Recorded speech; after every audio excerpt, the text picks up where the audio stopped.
Hey, and welcome to Week 1 Fantasy Wall Street, brought to you by the Fantasy Football Advice Network. We're going to be looking at some players you should be looking to buy before their value skyrockets, or players you should be trying to sell at their peak or before their stock just tanks. Okay, Kyle, give me some good fantasy financial advice.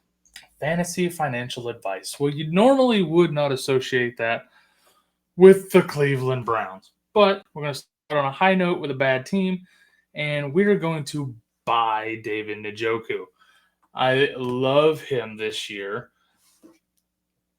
The quarterback situation is not necessarily the best, but he is the best receiver on this team. The offense is going to flow through him. He's a huge target. We've seen him play like a stud in the past. I am all in on David Njoku this year. I think he finishes as a top 5 tight end. It's funny because, early in his career, he was panhands. He couldn't catch anything. And so they finally worked that out. And now all of a sudden he has been a fantasy stud. Yes. And so that's really exciting to see him kind of blossom there and be a big time target there in Cleveland. Yeah, absolutely. And we've touched on this before a little bit. Njoku, it also happened with Jamar Chase. People overreact to the smallest, couple of drops, and all of a sudden he's panhands and can't do nothing. The fantasy football world is very, very, very touchy and dramatic about little things. Yeah, very dramatic, yeah. This is not something to free. He's a stud. Set it and forget it. Love it. Yep. Awesome. All right, keep it rolling. Who's your next one?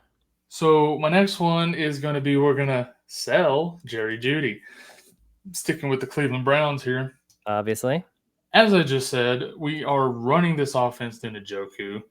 Jeudy, if you trust Steve Smith Sr., as I do, Jeudy is a tier 3 receiver. All right? He's tier 3. So I think Jeudy was very fortunate, I guess is a good word to put it, last year to play with Jameis Winston, who's chucking the ball down the field constantly. Interceptions be damned, right? And that helped Jeudy's volume and number of catches and yards and all this stuff. He's not going to get that this year, okay? He's not. It doesn't matter which one of those 18 quarterbacks they have is playing quarterback. He's not going to have that same volume. I do not want Jeudy this year, but he's still got a little bit of hype around him going into the season just because they don't have a lot of depth at receiver. If you can bank off of that and sell him and get something of value, do it. Yeah, I think a volatile quarterback situation doesn't impact the tight end the same way it does wide receivers, right? So, so it doesn't really, what you hate for Jeudy doesn't apply to Njoku. Now, Jeudy is not a big dominant type wide receiver. And so, yeah, I feel like that hurts him a lot there in Cleveland. And like you said, Jameis Winston slinging that ball out there. I mean, everyone's catching balls from Jameis Winston, including the other team. So the guy's slinging the ball. So Jeudy was definitely a beneficiary of that. I don't have any stock in Jeudy anywhere because I am not a believer. No, I think I ended up with him just because he fell super late in my Scott Fish or something like that. Well, that's different. It was just dumb luck. I was like, I'm definitely not, grabbing him on purpose. So no, for sure. All right, more financial advice here. All right, so the next piece of financial advice is Isiah Pacheco with Kansas City, and I'm selling him. Okay, he's coming in. A lot of people like Pacheco. I like him personally in real life as a player. He's great. Yep. For fantasy purposes this year, I'm a little concerned. A lot of injuries last year. He's a violent runner. He's going to get hurt a lot. But you've also got Kareem Hunt, who showed well last year. I think is going to play a pretty good role. And rookie Brashard Smith, I think, is going to have a role too as the season progresses. I just think the volume for Pacheco is not going to be there this year. I'm a little concerned, but I think you can cash in on some name recognition value from before the injury and sell him for something pretty decent heading into the season. Yeah, you mentioned how violent he is and how that's gonna get him hurt, and then, Kareem Hunt. I think when Hunt came on last season, they were splitting pretty evenly, and that's a scary situation there, and Mm, so, I feel like his value is already down because of these things, and the odds, I think, of it going back up are pretty tough. I think especially now before you get into the season, if you can sell him before that comes to fruition, that's probably a good idea. yeah, absolutely. All right, moving on Yes. to my next buy is Jordan Mason with Minnesota. Yes, And sir. it's a little bit like Pacheco, where Aaron Jones has had some injury history. He's got a longer history of it. Yep. But last year was probably one of the healthiest seasons he's ever had. Had a great year. But they know, Minnesota knows his injury history too. Went out and got Jordan Mason, who did fantastically for San Fran covering for CMC last year, earned himself this job. I think by the end of the season, he's getting more than half of the carries in that backfield, even if Aaron Jones is healthy. He's going to end up being the number one guy in this offense in the backfield by the end of the season. Get him now while everybody thinks he's a fancy handcuff, and then sit back and rest on those laurels and enjoy the year. Yeah, and Jordan Mason in drafts is going really late, right? So, people don't have a lot of capital put into him. Okay, I drafted him in the 12th or 14th round, probably closer to the 14th round. So you can get him cheaper because people they didn't spend a high draft pick on him. So they're willing to you might even get him as a toss in, as someone throwing in on your trade or something. So you might be able to buy this guy for super cheap, but you need to do it, like you said, Kyle, before Aaron Jones gets hurt, first of all, or before there's too many shows like this telling people about it, too many articles that are telling you go Yeah. get Jordan Mason now. Yeah, I think he could be a league winner for you, just based on where you can get him, what you can get him for, and the Yep. workload I think he'll end up with, this year.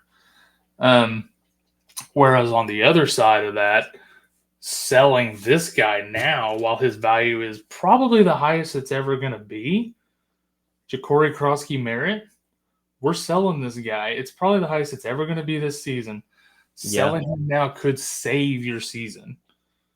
Like, this guy, the hype has gotten so high. Yeah, I get it. He's a rookie running back. He's listed fourth on the depth chart.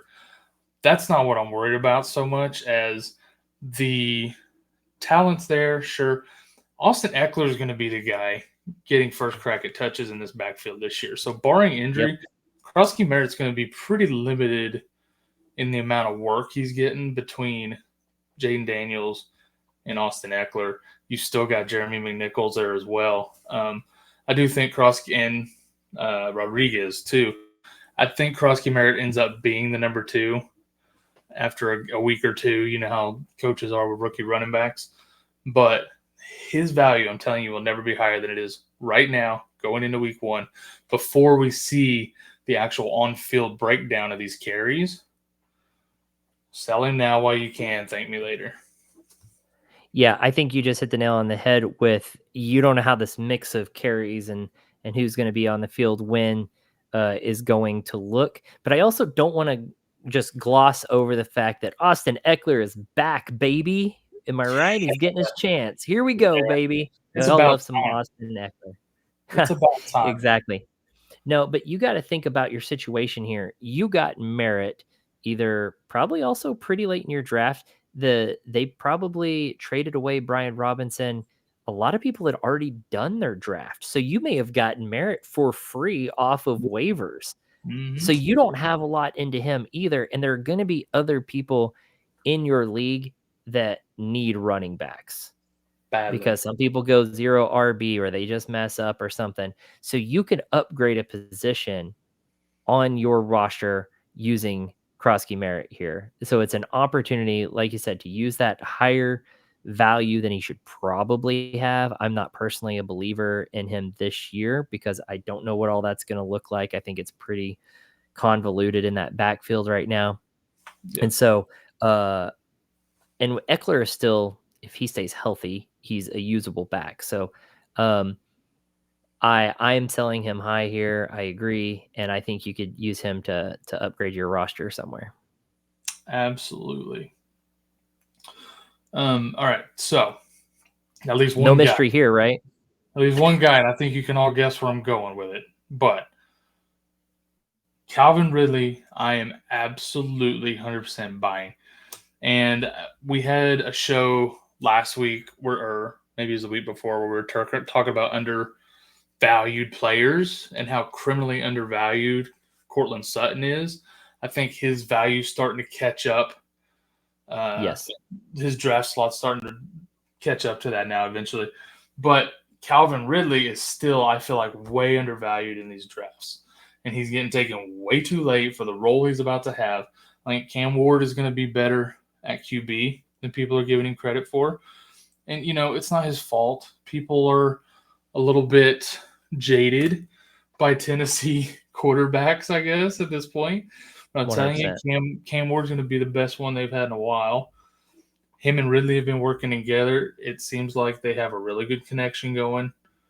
But the volume that Ridley is fixing to get in this offense, in this passing game, is going to be very, very high. And don't forget, even since he's been back from his gambling suspension, he's been pretty decent. But he's not been a number one guy since he's been back. I mean, you remember what numbers and what he was doing before that suspension as a number one guy in Atlanta. We know what he's capable of. He's not that old for a guy that took a couple of years off, for that. And so it's like their number two receiver is probably Chig Okonkwo. And then they have this rookie Io Manor. Yeah, however you say it. Yeah. And then old Tyler Lockett. Yeah, Calvin Ridley is going to get fed the rock. But you can still draft him super late or trade for him fairly cheap. So that's a guy I would not mind having as my number two receiver. Easy peasy, all day long as a flex, whatever. But I want him on my roster because, when you're talking about guys you want on your roster, you want guys that are going to get the ball and get opportunities. That's going to be Calvin Ridley. Yeah, this is one of those sneaky guys, and kind of in the same vein as Jordan Mason earlier. He's getting drafted later, so people don't have a lot of draft capital into him, so they're willing to give him up for a little bit cheaper. I don't think he's quite as sneaky as Jordan Mason, but still a little bit cheaper than some of these other guys you could go after. In fact, I feel like Jerry Jeudy is probably more expensive in a trade than Calvin Ridley. If you had Jerry Jeudy, you could probably go trade him straight up for Calvin Ridley and Jordan Mason. Probably pull that off, and you see which ones I'd rather have here. So yeah, no, I agree. And yeah, Calvin Ridley doesn't have much competition over there. He's done well with just sad mediocre quarterback play already. So even if Cam Ward is mediocre at best, Calvin Ridley obviously can still produce with it. They're also talking about moving him around the field a lot to try to get him more opportunities and more open. So obviously the coaching staff also knows that he's their guy. So you always and love a rookie quarterback. You always love to hear quarterbacks say that about their number one guy, and we want to move him around. Yep. You love that. Love it. Yeah, and rookie quarterbacks can tend to lean on a veteran wide receiver. Mm-hmm. I mean, we saw that with Thielen there in Carolina. He became a workhorse. And so because he just knows what he's doing and showing some leadership out there. So I also agree with this. I like Calvin Ridley, and I like the price you can get Ridley at. He's criminally undervalued right now. Totally agree with you. Awesome. All right, man. I think that's some good advice going into week 1 here. Go out and pull off some trades before games start this week, and hope you win it. All right, guys. Until next week, we'll see you. Good luck. See you next week.